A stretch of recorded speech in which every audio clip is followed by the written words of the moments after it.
With me now, Accuracy in Media President Adam Guillette. Adam, it's great to see you. Let's start with President Trump appealing directly to his supporters to send money to his PAC and not to rhinos. Can you take this on?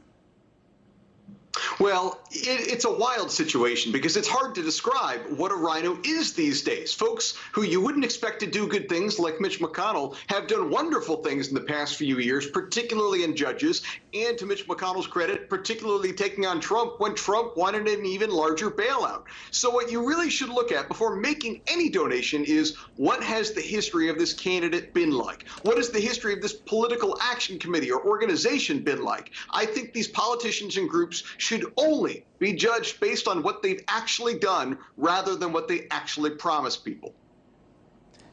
Words like greed, grift, sanctimony, and sleaze has been used in this next story. It involves the New York Times investigation into the anti-Trump Lincoln Project. They ramped up the anti-Trump machine.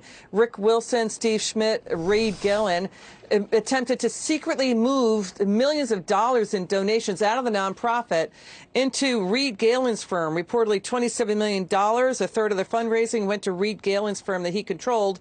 And then the men started making money off of it right from the get-go. They saw it as a money-making machine, and they tried to limit people from sharing in the spoils here. How is this not against the tax law or election law?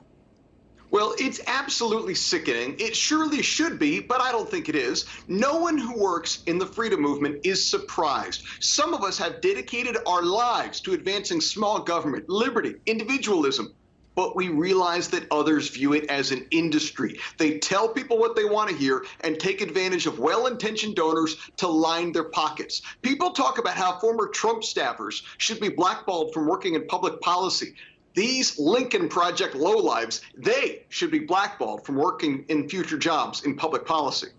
Yeah, but Adam, they went on 60 Minutes, they went on MSNBC, they went on CNN, they went on the major networks ripping into Trump while raising nearly $90 million in a nonprofit that was turned into a full-time attack machine against Trump. We're hearing Steve Schmidt reportedly bought a house, $1.4 million, with, I think, it looks like 5 bedrooms, 7 bathrooms in Utah. And then Rick Wilson allegedly is paying off tax liens that were put against his own property. So they saw it as a money-making machine. Why didn't the other media see that that's what they were doing, that they were allegedly doing this? And actually, they were doing it. That's what the documents show. What do you say? The other media didn't care because they were attacking Trump, so they can get a pass on anything. I care because as the head of Accuracy in Media, I view our donors as the John Hancocks of the freedom movement. John Hancock funded all of the work of the Sons of Liberty. He was a bootlegger and he made it happen. That's what these donors are. They're the John Hancocks, and it's outrageous to take advantage of them. Okay, Adam, come back soon. We love having you on. Good to see you. Next on the Evening Edit, Congressman Ken Buck on this eye-opening story. Top Democrat lawmaker Eleanor Holmes Norton calling out her own Democrat Party's hypocrisy, saying, Democrats, you're fencing in Washington, D.C., but you're stopping walls and barriers at the border? How do you figure that? How do you square that?